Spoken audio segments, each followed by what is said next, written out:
हार मानते हुए हम छठे सेमेस्टर के भी जो कुछ सब्जेक्ट्स हैं उनके ऑनलाइन वीडियो लेक्चर्स आपको प्रोवाइड कर रहे हैं। उम्मीद है इनसे आपको आपके आने वाले एग्जाम में काफ़ी हेल्प मिल पाएगी।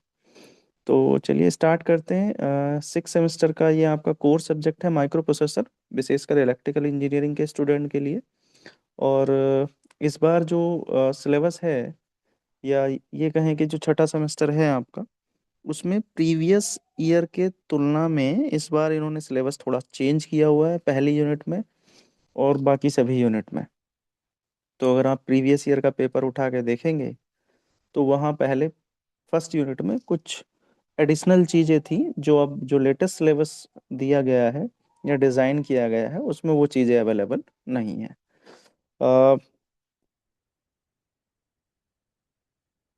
वन बाय वन करके एक बार देख लेते हैं कि इस सब्जेक्ट में हमें क्या क्या पांचों यूनिट के अंदर पढ़ना है। तो अगर हम बात करें सबसे पहले फर्स्ट यूनिट की, तो हम पढ़ेंगे introduction to microprocessor. Microprocessor का इंट्रोडक्शन हमें पढ़ना है फर्स्ट यूनिट के अंदर। ओवरऑल 5 यूनिट में आपका ये सब्जेक्ट डिवाइड किया गया है और पांचों यूनिट का वेटेज अपना अपना अलग अलग है। सेकेंड यूनिट में हम 8 बिट के माइक्रो प्रोसेसर जितने भी हैं उन सब के बारे में पढ़ेंगे। देन यूनिट नंबर थर्ड में हम 16 बिट माइक्रो प्रोसेसर पढ़ेंगे। यूनिट नंबर फोर में हम पढ़ेंगे fundamentals of programming. Micro processor की प्रोग्रामिंग में जो फंडामेंटल्स रूल्स हैं, ठीक है, तो उनके बारे में हम यूनिट नंबर फोर में पढ़ेंगे। और यूनिट नंबर फाइव है हमारा पेरिफेरल इंटरफेसिंग डिवाइसेस। तो माइक्रो प्रोसेसर के साथ कौन कौन सी डिवाइसेस हैं जो हम पेरिफेरल टर्म्स में इंटरफेसिंग करके कनेक्शन प्रोवाइड करते हैं, ये हम यूनिट नंबर फाइव में पढ़ेंगे। ऑलरेडी एक ओवरव्यू आपके माइंड में पहले से है कि किस प्रकार से हमें किसी सब्जेक्ट को आगे बढ़ाना है या किस प्रकार से हमें सब्जेक्ट को पढ़ना है, और ये बातें आपको पहले भी बता दी गई हैं। अ, अगर आप देखेंगे तो ओवरऑल जो वेटेज है आपका सब्जेक्ट का पांचों यूनिट का वो 70 मार्क्स का है। लेकिन जो एग्ज़ाम आपसे करने के लिए पूछा जाता है वो इंटरनल चॉइस के साथ 105 मार्क्स का क्वेश्चन पेपर में आपसे पूछा जाएगा टोटल। वहाँ से 70 आपको अटेम्प्ट करने हैं। ठीक है। तो ये चीज़ें आप ऑलरेडी पहले से जान रहे हैं। ईच एंड एवरी जो यूनिट है आपकी, वो इस तरीके से डिवाइड की गई है कि 21 से लेके 25 नंबर की आपकी एक यूनिट से जो है सवाल बनते हैं टोटल। अगर हम बात करें तो तीन क्वेश्चन जो है वो 7 7 मार्क्स के बनते हैं, और कभी कभी दो या एक तो कंपलसरी 2 मार्क्स वाला क्वेश्चन आपका हर यूनिट से पर यूनिट से बनता ही बनता है। किसी यूनिट से दो भी पूछ लेता है, ज़्यादातर यूनिट से एक एक सवाल तो बनता ही बनता है। तो इस प्रकार आपका जो मार्क्स डिस्ट्रीब्यूशन है वो कवर किया जाता है। नाउ अगर मैं इस यूनिट फर्स्ट के पार्ट ए की बात करूं, तो आज जो हम कवर करने वाले हैं, हम यूनिट फर्स्ट के पार्ट ए में कवर करेंगे माइक्रो प्रोसेसर के, जिसमें हमने इंट्रोडक्शन टू माइक्रो प्रोसेसर पढ़ना है।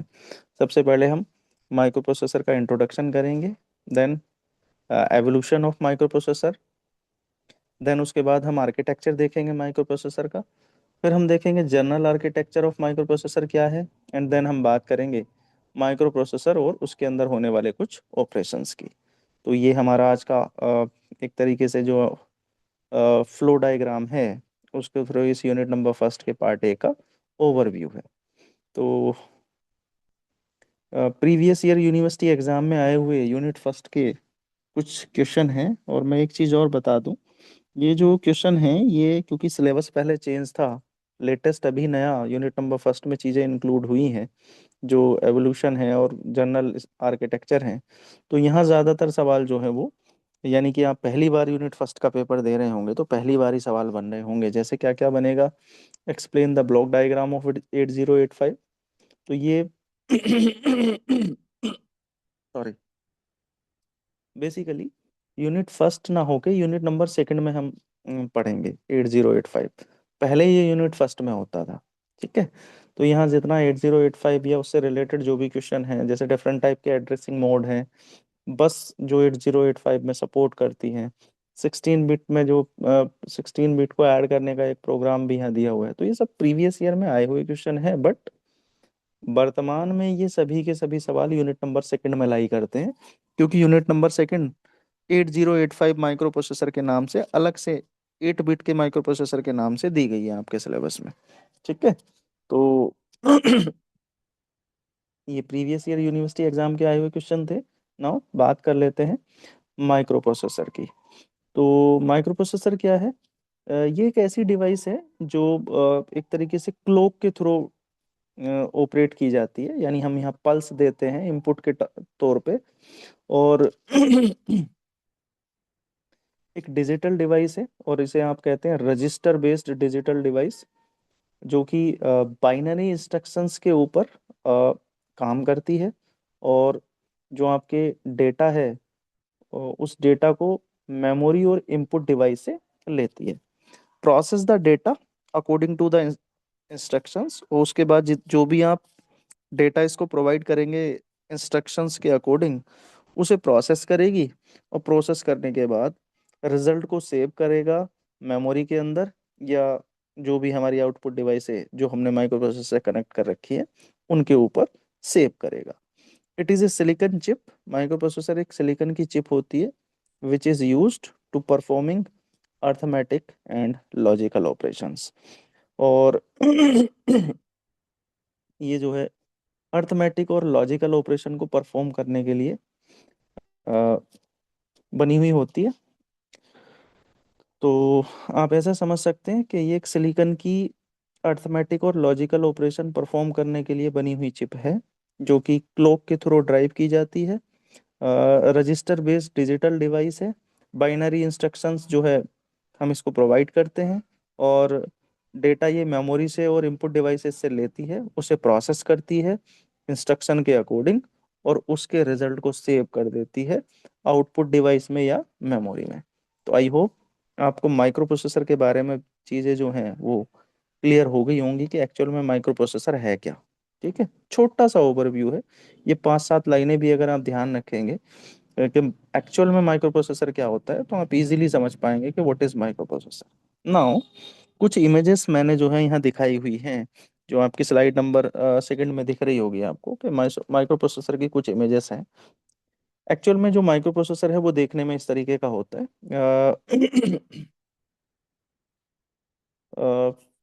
40 पिन की आईसी, 16 पिन ना, 20 पिन। तो ये माइक्रो प्रोसेसर की कुछ आईसीज हैं जो आपकी स्क्रीन के ऊपर आप देख पा रहे हैं। जैसे इसमें इंटेल का पेंटियम 4 प्रोसेसर है, और सबसे पहला एक ब्लैक कलर की चिप आप देख रहे होंगे, ये सबसे पहला जो है आपका उसके पास इंटेल कोर 2 ड्यू है, देन इंटेल कोर i7 है, लाइक दैट। तो ये कुछ इमेजेस हैं जिसकी हेल्प से आप समझ पाएं कि एक्चुअल में माइक्रो प्रोसेसर की चिप, माइक्रो प्रोसेसर होता क्या है। बेसिकली ये सिलिकॉन की बनी हुई चिप है, और इसी चिप के आधार पर बाकी सारी चीजें हम डिफाइन करेंगे। तो ये एक ओवरव्यू है डायग्राम की टर्म्स में, कि एक्चुअल में जो माइक्रो प्रोसेसर है देखने में किस तरीके का होता है। बहुत सारे लोग आप में से पहले से ऑलरेडी जान रहे होंगे व्हाट इज माइक्रो प्रोसेसर, या होता क्या है, या किस तरीके से दिखाई देता है। नाउ सबसे पहले अगर बात करेंगे तो 1960 में डिस्क्रीट एलिमेंट के तौर पे हमने वैक्यूम ट्यूब को लेकर सबसे पहले माइक्रो प्रोसेसर बनाने की शुरुआत की थी। These devices perform the required operation but were too large and too slow.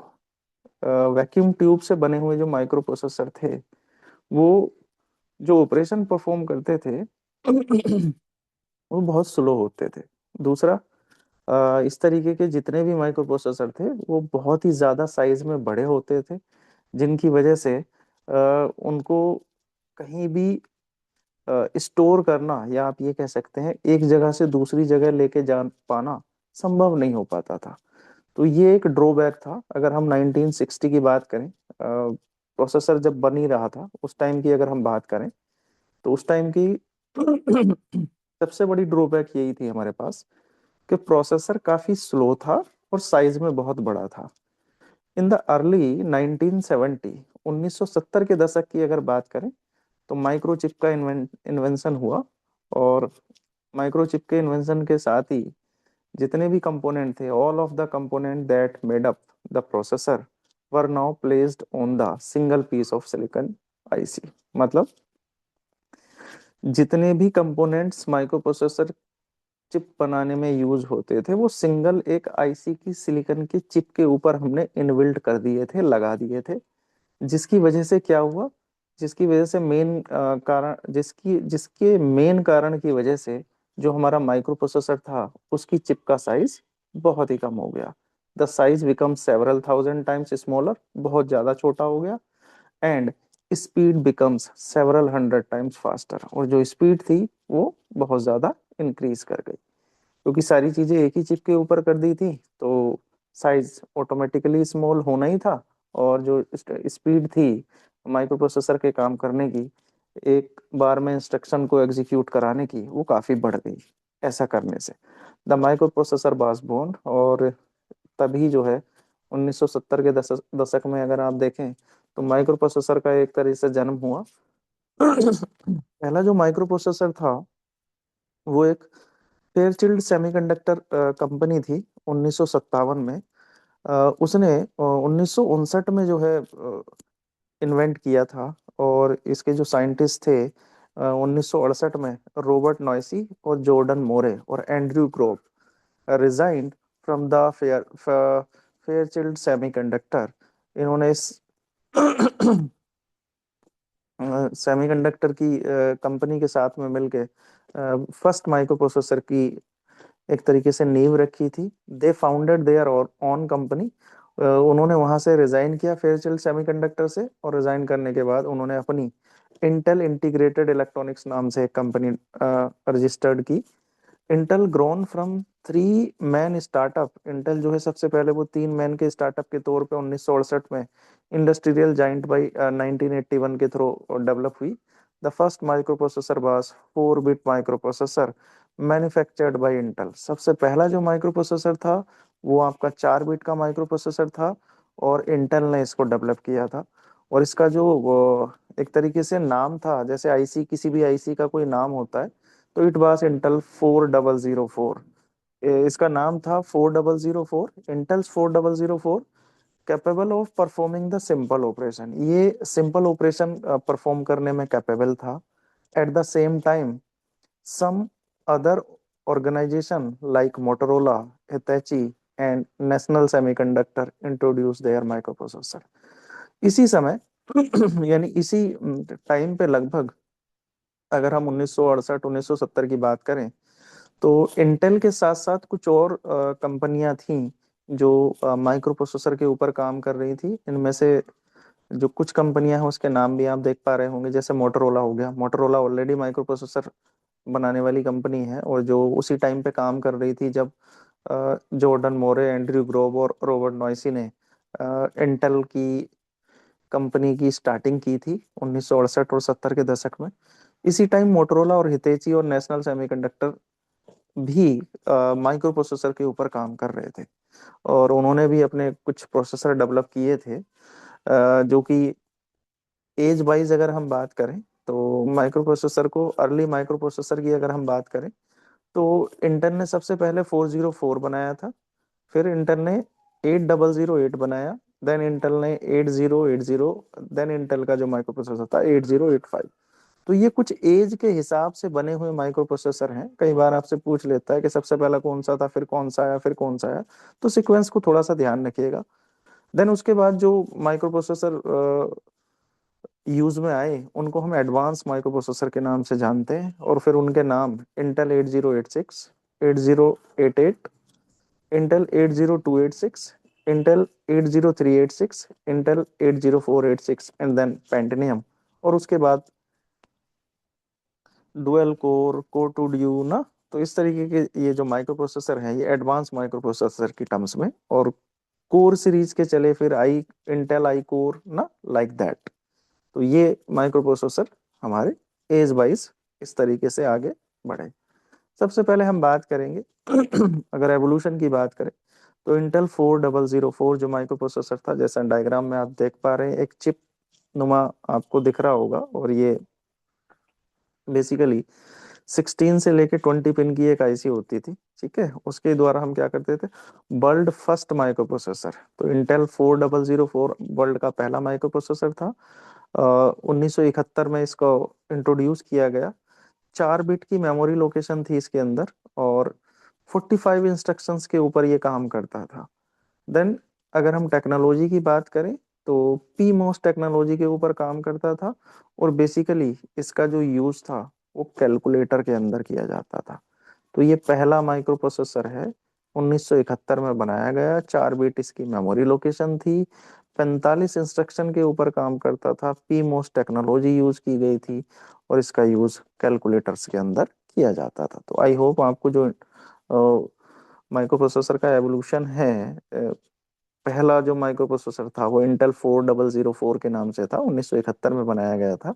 और बाकी सारी चीजें आपको पीमोस टेक्नोलॉजी के ऊपर काम करता था, 45 इंस्ट्रक्शंस थे इसके अंदर जो इनको ये फॉलो कर सकता था, और कैलकुलेटर में यूज किया जाता था। तो ये एक ओवरव्यू हुआ आपके पहले माइक्रो प्रोसेसर का। देन 8085 माइक्रो प्रोसेसर आया 1975 में। 8 बिट का माइक्रो प्रोसेसर था ये, और 64 KB इसकी मेन मेमोरी थी। 1.3 माइक्रो सेकंड की इसकी क्लॉक साइकिल थी। अच्छा, ये जो क्लॉक साइकिल है, या ये जो हम बता रहे हैं आपको, या किसी भी माइक्रो प्रोसेसर या आप उसमें अगर देखेंगे, तो ये एक्चुअल में होता क्या है। तो किसी माइक्रो प्रोसेसर का मिनिमम रेस्पॉन्स टाइम, ठीक है, ये आपकी क्लॉक साइकिल होती है कि कितने टाइम में वो कितने इफिशिएंटली वर्क कर सकता है, that is clock cycle. Total 246 instruction के ऊपर काम करता था, और uses only +5 volt power supply. इसे केवल अपना ऑपरेशन स्टार्ट करने के लिए 5 वोल्ट पावर सप्लाई की रिक्वायरमेंट होती थी। तो ये आपका 8 बिट का माइक्रो प्रोसेसर था, 8085 के नाम से जाना जाता था, 246 इंस्ट्रक्शन पे काम करता था, और 1.3 माइक्रो सेकंड की क्लॉक साइकिल के ऊपर वर्क करता था। 5 वोल्ट पावर सप्लाई थी जिसके ऊपर ये वर्क कर रहा था। देन उसके बाद इंटेल 8086 और 8088 आया 1978 में। 8086 और 1979 में 8088। ये 16 बिट का माइक्रो प्रोसेसर था, और इसकी जो मेमोरी की जो रेंज थी वो 1 MB तक थी। 400 nano second clock cycle time थी, और इसके अंदर कुछ एडिशनल रजिस्टर और इंस्ट्रक्शंस ऐड किए गए थे। 1991 में आईबीएम ने डिसाइड किया कि हम इस प्रकार की जो चिप है, इस प्रकार का जो माइक्रो प्रोसेसर है, उसे पर्सनल कंप्यूटर के तौर पे यूज करने में लगा सकते हैं। तो इसका मतलब जो पर्सनल कंप्यूटर होते थे 1991 में, इनको हमने एज ए पर्सोना कंप्यूटर या पर्सनल कंप्यूटर के तौर पे यूज करना शुरू कर दिया था। डायग्राम आप देख पा रहे होंगे। तो ये एक तरीके से ओवरव्यू है आपके माइक्रो प्रोसेसर का, एक जर्नी है जो अभी हम देख रहे हैं। देन हम बात करेंगे block diagram of micro processor की। माइक्रो प्रोसेसर का जो ब्लॉक डायग्राम है, आप देख रहे होंगे। सेंट्रल प्रोसेसिंग यूनिट सबसे बीच में है, सीपीयू इसे हम बुलाते हैं। बेसिक ब्लॉक डायग्राम है, बिल्कुल बेसिक। एक तरफ आप देख रहे होंगे इनपुट, और इनपुट डिवाइसेस की अगर बात करें तो कीबोर्ड, माउस और ईटीसी कुछ अदर डिवाइसेस हैं जो इनपुट के तौर पे हम यूज करते हैं। देन आउटपुट डिवाइसों में मॉनिटर और प्रिंटर हमारी आउटपुट डिवाइस है। और इसके बाद जो आपकी सेकेंडरी स्टोरेज डिवाइस है, इसमें आप ऑप्टिकल डिस्क और टेप्स और डिस्क। अगर सेंट्रल सीपीयू की बात करें तो सीपीयू भी अपने आप में 3 प्रकार के पार्ट्स से मिलकर बना हुआ होता है। एक इसमें कंट्रोल यूनिट होती है, एक इसमें अर्थमेटिक लॉजिक यूनिट होती है, एक इसमें प्राइमरी स्टोरेज यूनिट होती है। तो ये बेसिक ब्लॉक डायग्राम है किसी भी माइक्रो प्रोसेसर का। अगर आपसे पूछा जाता है कि किसी माइक्रो प्रोसेसर का बेसिक ब्लॉक डायग्राम या आर्किटेक्चर बना के बताइए, तो आप इसको बना के दिखा सकते हैं, ठीक है।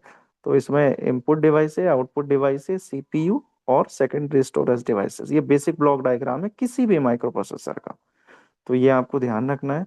अब इसमें ईच एंड एवरी कंपोनेंट के बारे में बात कर लेते हैं। अच्छा, ये पूछा जा सकता है क्योंकि जब से सिलेबस चेंज हुआ है तब से ये दे रखा है आपका basic block diagram of micro processor, evolution भी दे रखा है, तो ये पूछ सकता है।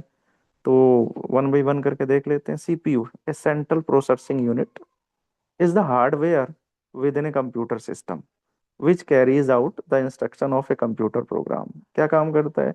ये हार्डवेयर की तरह काम करता है कंप्यूटर सिस्टम के अंदर, जो इंस्ट्रक्शन को कंप्यूटर प्रोग्राम में कैरी कराने का काम करता है।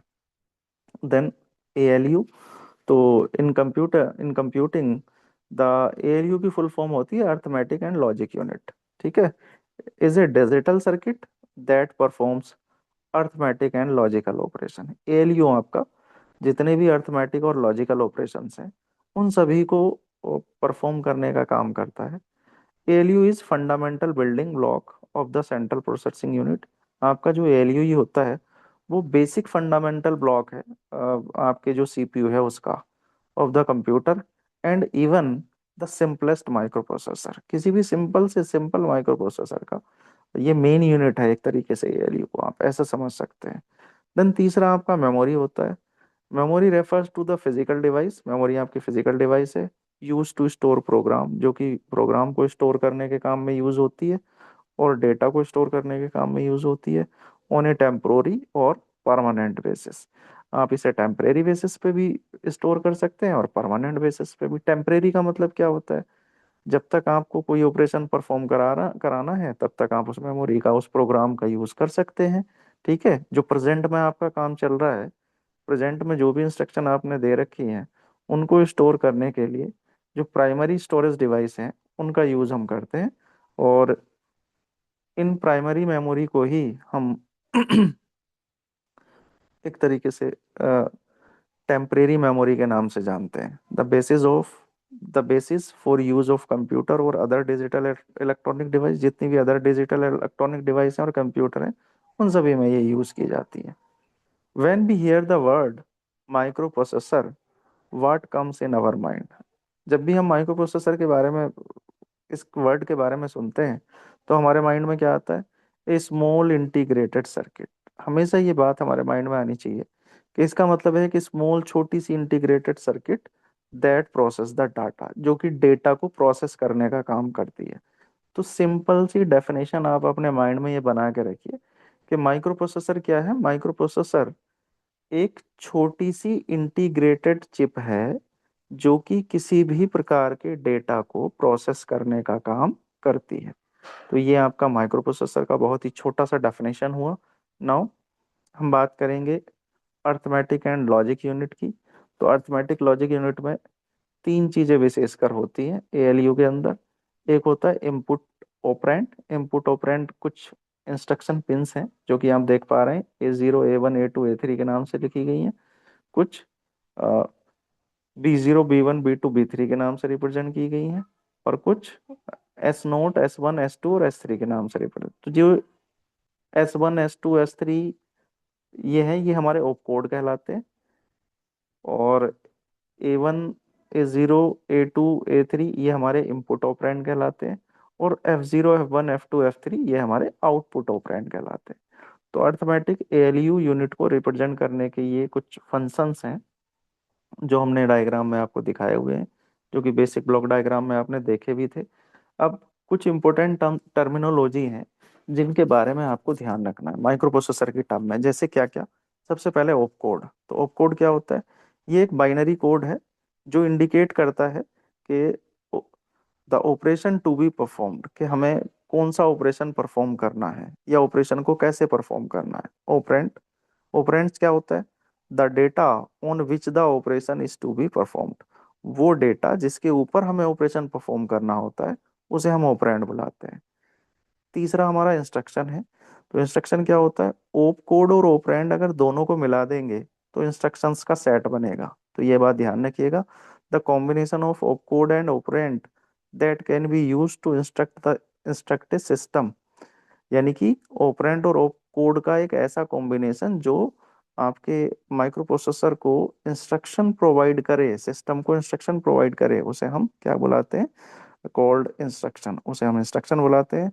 Then instruction set, list of all instruction that can be used to a system. यानी इंस्ट्रक्शंस का एक ऐसा सेट जो कि अ, जो हमारे माइक्रो प्रोसेसर हैं उस सिस्टम के अंदर सिस्टम को इश्यू किए जाते हैं, उसे हम इंस्ट्रक्शन सेट बुलाते हैं।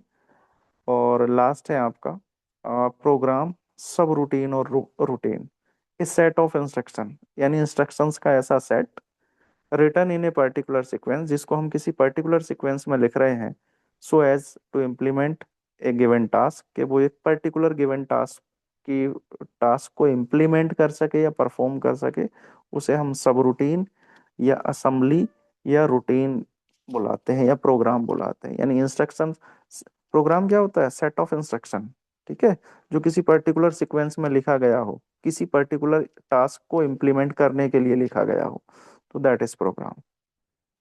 ठीक है। नाउ अगर एक जनरल टेक्निकल आर्किटेक्चर की अगर हम बात करें माइक्रो प्रोसेसर के, तो अगर टेक्निकल आर्किटेक्चर में आप देखेंगे तो इन पांच छह चीजों का आप ध्यान रखिएगा, जैसे accumulator, ALU, working register, then timing and clocks, then stack pointer, program counter और इंटरप्ट सर्किट। तो ये एक ऐसा समझ सकते हैं आप, एक टेक्निकल माइक्रो प्रोसेसर का आर्किटेक्चर है।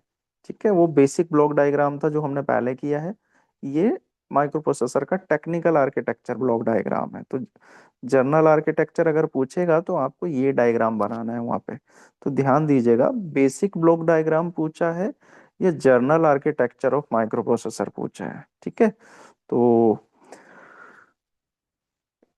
ध्यान रखिएगा, सवाल में पूछा क्या गया है उसी के हिसाब से आपको आपका ब्लॉक डायग्राम बनाना है। तो एक्यूमुलेटर इंस्ट्रक्शन को एएलयू तक भेजने का जो माध्यम है वो एक्यूमुलेटर है। देन वर्किंग रजिस्टर, रजिस्टर एक तरीके से ना मेमोरी स्टोरिंग डिवाइस है। ठीक है, तो टेम्परेरी डेटा को स्टोर करने के काम करते हैं रजिस्टर। इंटरप्ट सर्किट क्या है? जब भी आपको प्रोग्राम के अंदर कोई इंटरप्ट लगानी होगी तो आप इंटरप्ट सर्किट का यूज करेंगे। देन स्टैक पॉइंटर, कौन से डेटा को कब कौन से मेमोरी लोकेशन पे भेजना है, स्टैक पॉइंटर करता है। प्रोग्राम काउंटर, कितने टाइम के बाद कितने उसके बाद में लूप हमें चलाना है, प्रोग्राम काउंटर का काम है। और टाइमिंग, और कितने टाइम के बाद में कौन सी कौन सा ऑपरेशन हमें परफॉर्म कराना है, ये टाइमिंग और आपकी क्लॉक का काम है। ठीक है, तो ये एक ओवरव्यू हुआ, और बीच में एक लाइन देख रहे होंगे, ये आपकी डेटा बस और एड्रेस बस कहलाती है। जैसे कि अगर आप इनको डिफाइन करें तो दिस इज योर, ये जो लाइनें हैं ना, ये आपस में कनेक्शन तो कर ही रही है, but data and address bus के नाम से हम इनको जान रहे होते हैं। तो जनरल आर्किटेक्चर है आपके माइक्रो प्रोसेसर का, जो आपने देखा अभी अभी।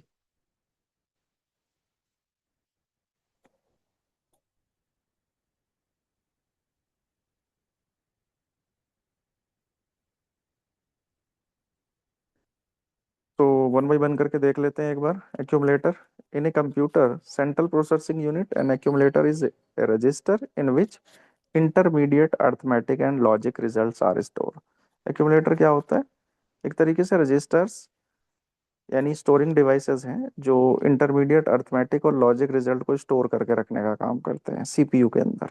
एएलयू क्या होता है? ऑलरेडी आप देख चुके हैं, अर्थमेटिक लॉजिक यूनिट है जो डिजिटल सर्किट के अंदर इंटीजर अर्थमेटिक और लॉजिकल ऑपरेशन परफॉर्म करने का काम करता है।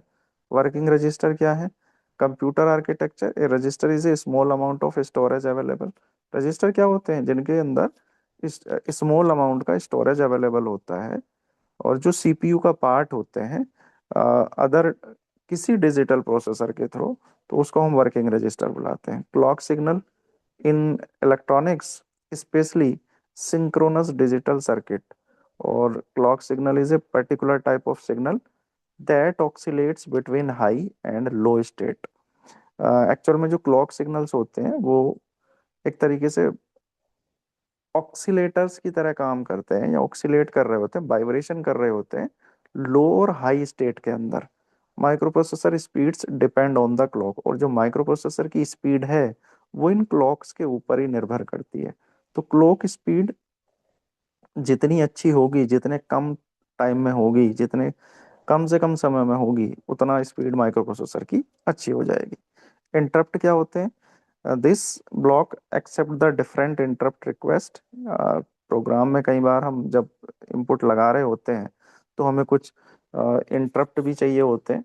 तो इंटरप्ट सर्किट के थ्रू ही हम प्रोग्राम को या माइक्रो प्रोसेसर को इंटरप्ट सिग्नल भेजते हैं, जिससे हमारा प्रोग्राम पर्टिकुलर टाइम बीइंग के लिए इंटरप्ट प्रोड्यूस करता है, और उसके बाद में इतने वो अपना ऑपरेशन परफॉर्म करता है, तो नेक्स्ट इंस्ट्रक्शन हमारी आउटपुट के पास चली जाती है, वो प्रीवियस इंस्ट्रक्शन आ जाती है। तो ये इंटरप्ट सर्किट के थ्रू ही हम ऐसा कर पाते हैं। Stack pointer, in A microprocessor the stack can be used for both user data and CPU data. तो स्टैक पॉइंटर दोनों डेटा के लिए यूज होता है, वो आपका जो आपका यूजर डेटा के लिए भी और सीपीयू के डेटा के लिए भी। Return the addresses when calling the sub routine. और ये क्या काम करता है, दोनों तरीके के डेटा को ऑपरेशन परफॉर्म कराने का काम स्टैक पॉइंटर का है, वो चाहे यूजर का डेटा हो चाहे सीपीयू का डेटा हो, दोनों को ही ऑपरेट कराने का काम स्टैक पॉइंटर करता है। The stack pointer stores the address. Stack pointer का मेन काम होता है एड्रेस को स्टोर करना, most recent entry that was pushed on to the stack.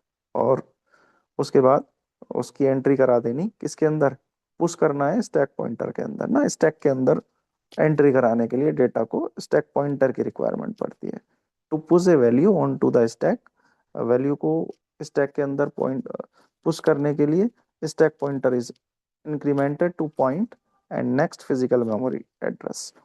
और स्टैक पॉइंटर जो है पुश करता है फिजिकल मेमोरी एड्रेस के अंदर डेटा को भेजने के लिए, इंक्रीमेंट करने के लिए, and new values is copied to that address in memory. और उसके बाद जो नया वैल्यूज हैं वो हमारी उस पर्टिकुलर लोकेशन के ऊपर क्या हो जाती है, कॉपी हो जाती है। When a valid interrupt request is present it informs control unit. जैसे ही कोई वैलिड इंटरप्ट हमारे पास आती है तो वो कंट्रोल यूनिट को उसकी इंफॉर्मेशन देती है to take action in response each signal, और ईच एंड एवरी सिग्नल के रेस्पॉन्स के लिए एक्शन परफॉर्म करती है। तो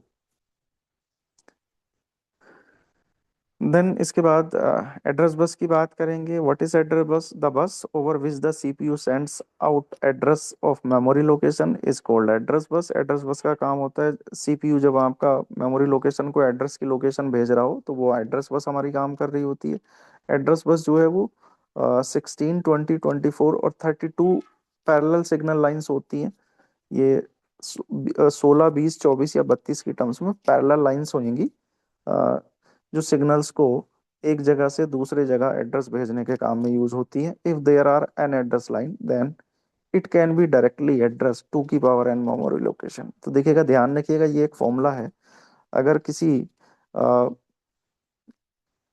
किसी प्रोसेसर के अंदर एन एड्रेस लाइनें हैं तो वो डायरेक्टली एक साथ 2 की पावर एन मेमोरी लोकेशंस के अंदर डेटा को एड्रेस कर सकती है। इतनी इतनी जगह के डेटा को वो एक साथ एड्रेस कर सकती है 2 की पावर एन। ठीक है, अगर एड्रेस लाइनें 2 हैं तो 4 मेमोरी लोकेशंस को डायरेक्टली एड्रेस करती है। एड्रेस लाइनें 8 हैं तो कितनी हो जाएगी, 2 की पावर 8। ठीक है। Then data bus. Data bus consist, data bus जो है आपकी 8, 16 या 32 पैरेलल लाइन की टर्म्स में होती है और बाई डायरेक्शनल होती है। बाई डायरेक्शनल का मतलब ये दोनों डायरेक्शन में डेटा को फ्लो करा सकती है। एड्रेस बस आपकी यूनिडायरेक्शनल होती है।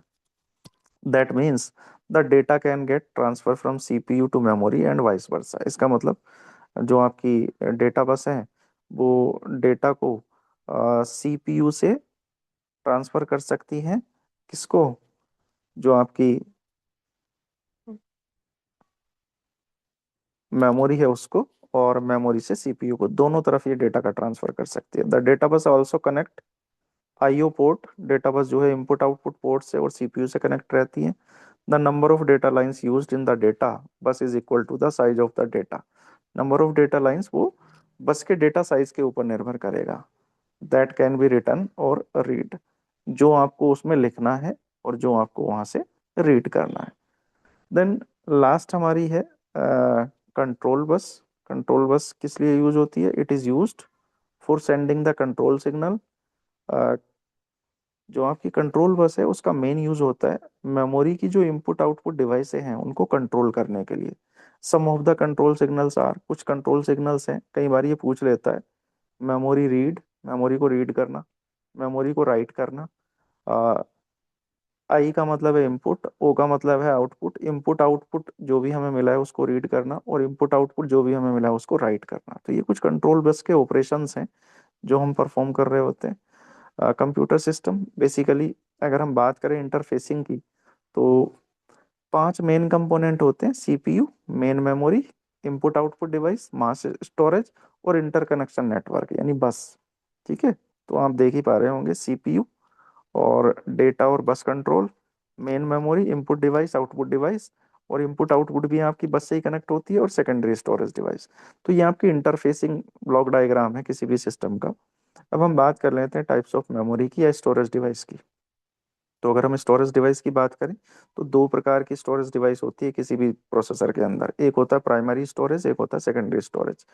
प्राइमरी स्टोरेज अपने आप में दो प्रकार से डिवाइड किया गया है। रीड ओनली मेमोरी जिसे रोम के नाम से जानते हैं, और रैंडम एक्सेस मेमोरी जिसे रैम के नाम से जानते हैं। ये प्राइमरी स्टोरेज कहलाती है, यानी प्राइमरी मेमोरी कहलाती है।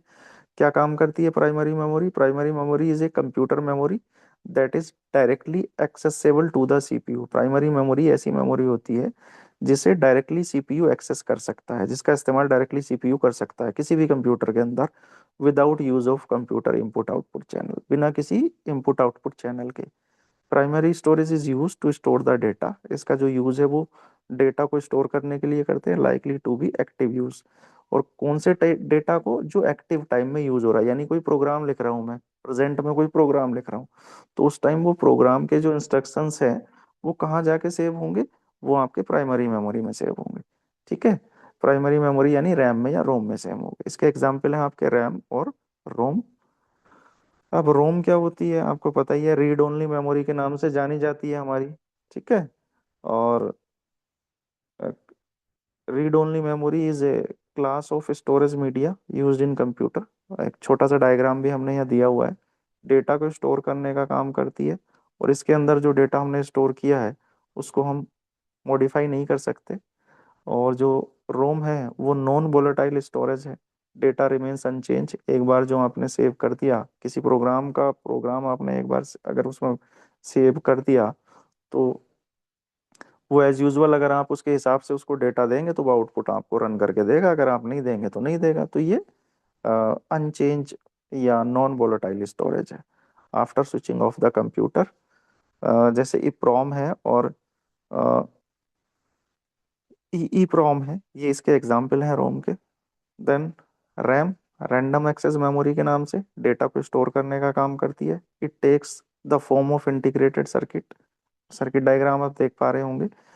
इंटीग्रेटेड सर्किट की एक फॉर्म है, और डेटा स्टोरेज को अलाउ करती है किसी भी रैंडम ऑर्डर के अंदर। Data stored in RAM can be modified. RAM के अंदर जो डेटा होता है उसको हम मॉडिफाई कर सकते हैं। इसका मतलब अगर मुझे लग रहा है कि इसके प्रोग्राम में, इंस्ट्रक्शंस में कुछ कमी है, तो हम रैम के उस डेटा के अंदर, उस स्टोर प्रोग्राम में हम चेंजेस कर सकते हैं। रोम के अंदर नहीं कर सकते थे। ठीक है, RAM is a volatile storage. Volatile का मतलब जिस एक ऐसा स्टोरेज है जिसके अंदर हम चेंजेस कर सकते हैं। Data will lose after switching of. यहाँ पे जैसे ही हम स्विच ऑफ करते हैं तो रैम के अंदर का जो भी डेटा है वो हमारा अ, खत्म हो जाता है, खर्च हो जाता है। जबकि जो रोम होती है उसके अंदर डेटा परमानेंट रहता है। ठीक है, रैम के अंदर डेटा परमानेंट अवेलेबल नहीं रहता। तो ये आपकी रैम थी। सेकेंडरी मेमोरी की बात कर लेते हैं।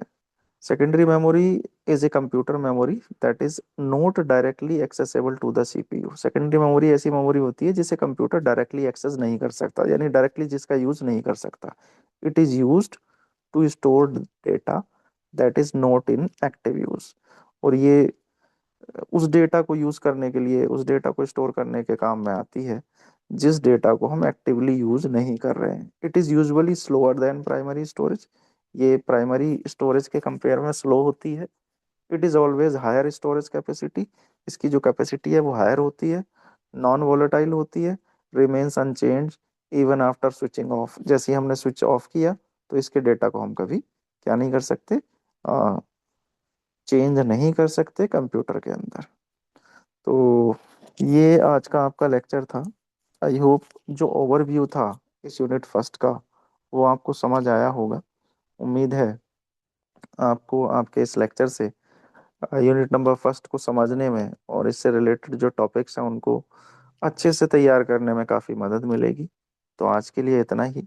आप सबका लगातार बने रहने के लिए और लेक्चर को ध्यान से सुनने के लिए एक बार फिर से बहुत बहुत धन्यवाद। Thank you. Thank you sir. Welcome madam.